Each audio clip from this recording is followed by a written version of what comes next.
दोस्तों नमस्कार। दोस्तों मैं सतबीर सिंह अपने यूट्यूब के भारत लिंक ग्लोबल चैनल पर आपका स्वागत करता हूं। दोस्तों जिस दिन से मनीषा की हत्या हुई है उसी दिन से ये पब्लिक जानना चाहती है कि वास्तव में हुआ क्या है। वास्तव में मनीषा की हत्या हुई है या वास्तव में मनीषा ने आत्महत्या की है। इसके ऊपर मैं भी बता चुका हूँ, कई वीडियो बना चुका हूँ। लेकिन मैं उसके ऊपर मैंने कहा था कि मैं संभावना ही व्यक्त कर सकता हूँ, लेकिन उसके बावजूद पता नहीं क्यों अब मेरे जो दर्शक हैं यूट्यूब के जो सब्सक्राइबर है वो बार बार कह रहे हैं कि दोनों साइड की बात मत करो, एक बताओ कि हत्या है या आत्महत्या। तो चलिए अब कह रहे हैं लोग, मेरे परिवार के सदस्य हैं, भारत लिंक ग्लोबल परिवार के, तो मैं भी समझता हूँ कि एक बार फिर से उनको मैं अपना विश्लेषण, जो कि मुझे लगता है कि सही विश्लेषण है, उसको एक बार दोबारा से करके दिखाऊं। तो सबसे पहले तो दोस्तों हमें चर्चा करना चाहेंगे हत्या के ऊपर कि क्या मनीषा की हत्या हुई है। तो उसके लिए दोस्तों मैंने जब एक वीडियो बनाया था तो उसमें मैंने हिंदुस्तान की, हिंदी का हिंदुस्तान अखबार है, हिंदुस्तान टाइम्स ग्रुप का है, उसकी एक रिपोर्टिंग दी थी, आपके सामने रिपोर्टिंग पेश की थी कि ये हिंदुस्तान अखबार ने अपनी रिपोर्ट में 21 तारीख को ये दिया है कि उस लड़की की हत्या हुई है। और उसने उसका हवाला किस चीज़ का दिया था? हिंदुस्तान टाइम्स ने हवाला दिया था टाइम्स ऑफ इंडिया की न्यूज़ का। और उसका टाइटल भी मैंने बताया था कि अगर किसी ने हिंदुस्तान लाइव हिंदुस्तान.com के ऊपर जाकर वो खबर देखनी है तो उसका ये टाइटल है, ये मैंने आपको बता दिया था। तो दोस्तों एक बार फिर से मैं उस रिपोर्ट को बताना चाहता हूँ, पढ़ना चाह रहा हूँ। क्यों? क्योंकि सोर्स बताना जरूरी है कि मैं जहाँ से बोल रहा हूँ तो क्यों बोल रहा हूँ, किस लिए बोल रहा हूँ, उसका प्रूफ क्या है, मेरे बोलने का प्रूफ क्या है। तो दोस्तों हिंदुस्तान टाइम्स की उस अखबार की जो रिपोर्टिंग है, मैं एक बार दोबारा से आपको कहना चाहता हूँ। टाइम्स ऑफ इंडिया की रिपोर्टिंग के अनुसार पहली रिपोर्ट में ये कहा गया है कि मृतका की सलवार फटी हुई पाई गई थी, साथ ही बचाव करने की कोशिश के निशान भी मिले।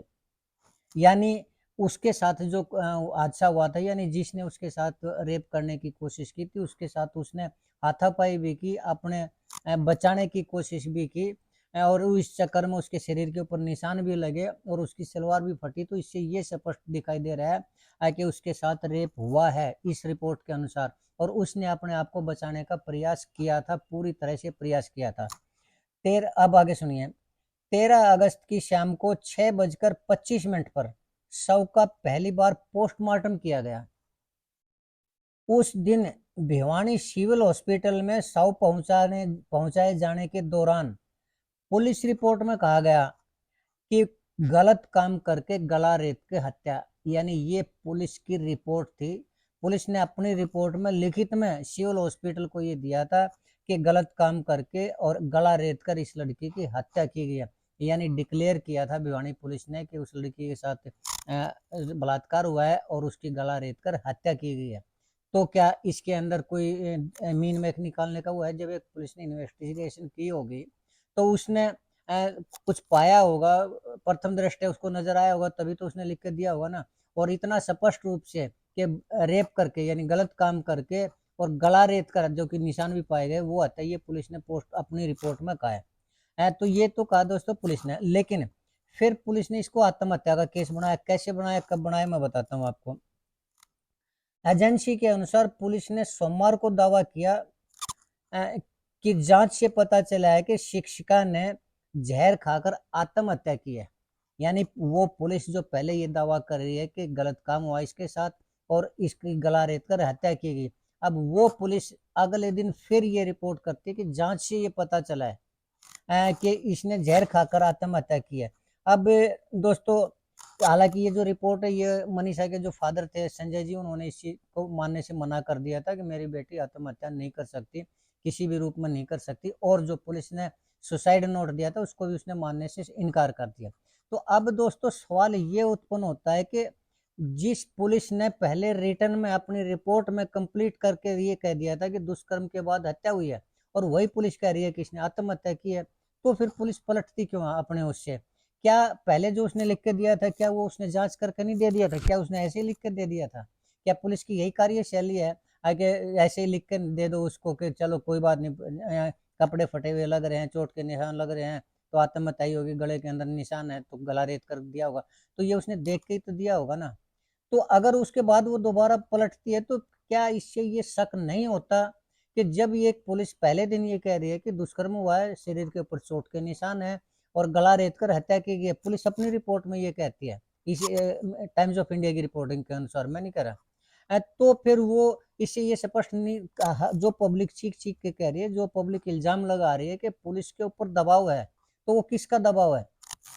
ऑब्वियसली सत्ता पक्ष के होते हुए विपक्ष का तो पुलिस दबाव मानती नहीं कभी, ये तो क्लियर होता है। तो दबाव किसका मानती है? सरकार का मानती है। सरकार किसकी है? बीजेपी की है। तो बीजेपी का ऐसा कौन आदमी है कि जो उसके ऊपर दबाव डाल सकता है? तो जो पब्लिक कह रही है कि इसमें जेपी दलाल जी का हाथ है, तो क्या शक करने का कारण नहीं बनता क्या इसका? हालांकि मैंने भी ये कहा कि जेपी दलाल जी का इसमें कोई रोल नहीं है, लेकिन मैं इस रिपोर्ट की बात कर रहा हूँ। इस रिपोर्ट के अकॉर्डिंग शक करने का आधार बनता है उस दलाल साहब के ऊपर। लेकिन पुलिस ये कह रही है कि आत्महत्या की है, और पहले उसने कहा था कि हत्या की गई है। तो दोस्तों मैं ये समझता हूँ कि अगर पुलिस ने पहले जांच नहीं की थी क्या, और अगर बगैर जांच के इस केस में पुलिस ने ये किया है, तो क्या ये इससे शक पैदा नहीं होता है कि जितने भी केस हैं पुलिस ऐसे ही लिख के दे देती है, हत्या हुई है, एक बार देख लेती है, जो मन मर्जी में रिपोर्ट आती है वो रिपोर्ट दे देती है कि हत्या हुई, आत्महत्या हुई, या क्या हुआ, कैसी हुआ, कोई पूछने वाला तो है नहीं। पुलिस को इतना अधिकार है कि जो उसने लिख दिया सो लिख दिया। तो क्या पुलिस बगैर जांच के करती है? अगर वो इस तरह की गलतियां करती हैं या फिर जान पूछ के करती है, तो मैं एक सवाल हरियाणा पुलिस से पूछना चाहता हूँ, हरियाणा सरकार से पूछना चाहता हूँ कि फिर आप ट्रेनिंग में सिखाते क्या हैं? मधुबन इतना बड़ा ट्रेनिंग सेंटर है हरियाणा पुलिस का, तो उस ट्रेनिंग में क्या ट्रेनिंग देते हैं आप उसको? अगर इस तरह की लापरवाही करने की ट्रेनिंग देते हैं तो गलत है ये। और अगर इस तरह की ट्रेनिंग नहीं देते तो फिर आप क्या देते हैं? तो क्या आप उनको वहाँ पर सही लिखना नहीं सिखाते तो क्या सिखाते हैं? क्या पब्लिक को गालियाँ देना सिखाते हैं? क्या जो पीड़ित आता है उसको अपमानित करना सिखाते हैं? और अगर कोई लड़की घर से गायब हो जाती है और उसका पिता आता है तो उसके मजे लेना सिखाते हैं क्या? क्या ये ट्रेनिंग सिखाते हैं आप लोग? क्या उनको ये नहीं सिखाते आगे पहले कंप्लीट जांच की जाए तभी अपनी रिपोर्ट बनाई जाए? चलिए मान लिया प्रथम दृष्टया इसको उन्होंने दे दिया, तो क्या आत्महत्या का किस बेस के ऊपर कह रही है? जहर वो ये कह रही है कि जहर का सेवन हुआ, तो क्या ये सब ये नहीं हो सकता कि जहर खिलाया गया होगा? लेकिन पुलिस ये कह रही है कि वो किया गया है आत्महत्या, उसने जहर के निशान मिलते ही एकदम से आत्महत्या डिक्लेयर कर दिया। तो फिर पहले दिन क्या था? क्या पहले दिन उसका गला कटा हुआ था तब वो नहीं दिखाई दिया था क्या पुलिस को? तो ये समझ में नहीं आता दोस्तों कि पुलिस इतनी घोर लापरवाही करती है तो क्यों लापरवाही करती है, और पुलिस फिर कैसे विश्वास करे, पब्लिक कैसे विश्वास करे पुलिस के ऊपर? रोजाना इतने केस होते हैं, इतने केस होते हैं कि हर जो भी केस होता है उसका पूरा का पूरा परिवार सदमे में होता है, उसको समझ में नहीं आता क्या करें कैसे करें, और उसके बावजूद पुलिस ऐसा व्यवहार करती है। ये तो अनुचित है दोस्तों, बहुत अनुचित है। अगर पुलिस प्रोफेशनल नहीं है और अगर पुलिस इस तरह कुछ भी लिख के दे देती है, और पुलिस जो भी वहाँ जाता है उसके साथ बुरा व्यवहार करती है, जो पीड़ित जाता है उसके साथ अपमानित करती है, और उल्टा ये सुनने में आता है कि पुलिस कलेक्शन करती है अपराधियों के साथ, तो क्या यहाँ पर भी कलेक्शन किया गया था, या दबाव माना गया था, या क्या माना गया था? ये समझ से परे है दोस्तों। लेकिन खैर इस मीडिया रिपोर्ट के अकॉर्डिंग दोस्तों ये लग रहा है कि उसकी हत्या की गई थी मनीषा की। ये हिंदुस्तान की रिकॉर्डिंग है, अगर पुलिस को चाहिए तो लाइव हिंदुस्तान.com के ऊपर जाके 21 तारीख का एक बार देख लें हिंदुस्तान, उसमें ये मेन न्यूज मिलेगी, इसी टाइटल के तहत मिलेगी। टाइटल ही ये है कि नाड़ा खुला हुआ था, शलवार फटी हुई थी, और लड़की उसको लड़की क्या रेप किया गया था, ये टाइटल है। इस टाइटल के ऊपर आप ये सर्च कर लेना। पुलिस डिपार्टमेंट से मैं कहना चाहूँगा कि आप प्रूफ के लिए अगर मेरी जो बात है उसको अगर आपने वो करना है, अगर आप झूठ मानते हो मैं कह रहा हूँ, तो ये एक बार सर्च कर लेना, उसी के आधार पर मैंने ये वीडियो बनाई है। तो अब दोस्तों मेन बात ये है कि जो पुलिस ये कह रही है कि आत्महत्या की गई है, तो इसके ऊपर भी मैं एक चीज कहना चाहूंगा, भले इस पुलिस ने अपनी रिपोर्ट में कुछ भी लिख के दिया हो, और अक्सर ऐसा होता है कि शुरुआत में कुछ दिखाई देता है बाद में कुछ दिखाई देता है।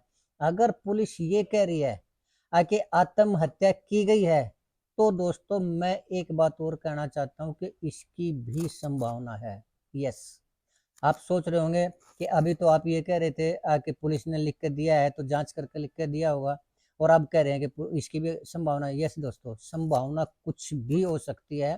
पुलिस को ये प्रथम दृष्टया लगा होगा, जरूर लगा होगा, जब उसके कपड़े अस्त व्यस्त थे और उसके गले के अंदर चोट के निशान थे, तो पुलिस को लगा होगा प्रथम दृष्टया। और इसमें टाइमिंग देख लीजिए, शाम का टाइम था, हो सकता है अंधेरे में उसको कुछ ना दिखाई दिया हो, या फिर पुलिस थोड़ा दूसरे मूड में हो, ठंडी चाय पी ली हो, या और कुछ जो भी है, कई कारण हो सकते हैं। लेकिन उसके बाद जब पुलिस ने थोड़ी सी गहनता से जांच की गई होगी तो उसको कुछ ना कुछ तो सबूत मिले होंगे। तो उसने आत्महत्या का वो किया है। तो मैं अपने विश्लेषण में भी ये बताऊंगा आपको। अब वीडियो बहुत ज़्यादा लंबी हो जाएगी, तो मेरा अपना विश्लेषण और मेरा आइडिया ये है कि आत्महत्या भी हो सकती है। वो कौन से पॉइंट हैं कि मैं ये कह रहा हूँ कि आत्महत्या भी हो सकती है, ये मैं दोस्तों अगले वीडियो में बताऊंगा, जो आज शाम को ही 5 बजे आएगा। तो ये ना सोचे कि पुलिस ने पहले लिख कर दे दिया वही पत्थर की लकीर होती है, ऐसा बिल्कुल भी नहीं होता। जांच में कुछ और होता है, शुरू में कुछ और दिखाई देता है। और जो क्रिमिनल, अगर कोई क्रिमिनल होता है, हैबिचुअल क्रिमिनल, तो वो सबूत को मिटाने की कोशिश करता है, दिखाने की कुछ और कोशिश करता है। एक नॉर्मल अगर किलर होता है तो वो तो उसको तो पता नहीं होता, वो तो सबूत छोड़ देता है। लेकिन एक्सपर्ट किलर होता है, वो कुछ ना कुछ ऐसे निशान करता है कि पुलिस गुमराह हो जाए, और ऐसे प्रूफ को मिटाने की कोशिश करता है, यानी मिटा देता है, जिससे पता ना चले कि वास्तविकता क्या है। तो डेफिनेटली पुलिस को ये लगा होगा, कुछ ना कुछ ऐसे सबूत मिले होंगे कि उसको आत्महत्या का वो दिखाई दिया होगा। तो क्या सबूत हो सकते हैं, कैसे हो सकते हैं, ये मैं अगली वीडियो में बताऊंगा, जो कि शाम को, आज ही शाम को 5 बजे आएगी दोस्तों। तो उस वीडियो को भी जरूर देखना। आपको वास्तव में लगेगा कि वास्तव में कह रहा हूँ तो मैं वो भी ठीक कह रहा हूँ, और आज जो कह रहा हूँ वो भी आपको ये जरूर ये लगा होगा कि मैं ठीक कह रहा हूँ। तो अगर आपको लगता है कि मैं ठीक कर रहा हूँ, तो दोस्तों मैं आपसे प्रार्थना करना चाहूँगा कि आप मेरे इस वीडियो को लाइक करें, शेयर करें और कमेंट जरूर करें दोस्तों। अगर आपको लगता है कि मैं सही कह रहा हूँ तो भी कमेंट करें, अगर आपको लगता है कि गलत कह रहा हूँ तो भी कमेंट करें, लेकिन ये जरूर बताएं कि मैं गलत कह रहा हूँ तो किस आधार पर कह रहा हूँ, ताकि मैं उस पॉइंट के ऊपर भी सोच के ना, अगर मैं गलत हूँ तो मैं अपनी विचारधारा बदल सकूँ। तो आज के लिए इतना ही दोस्तों। आपने मेरा ये वीडियो देखा, इसके लिए आपका बहुत बहुत धन्यवाद। चलते चलते एक निवेदन करना चाहूँगा कि आप मेरे इस चैनल को सब्सक्राइब जरूर करें दोस्तों, ताकि मैं इसी तरह की अपनी वीडियो लाता रहूँ। एक बार फिर से तहे दिल से आपका धन्यवाद। नमस्कार, जय हिंद, जय भारत।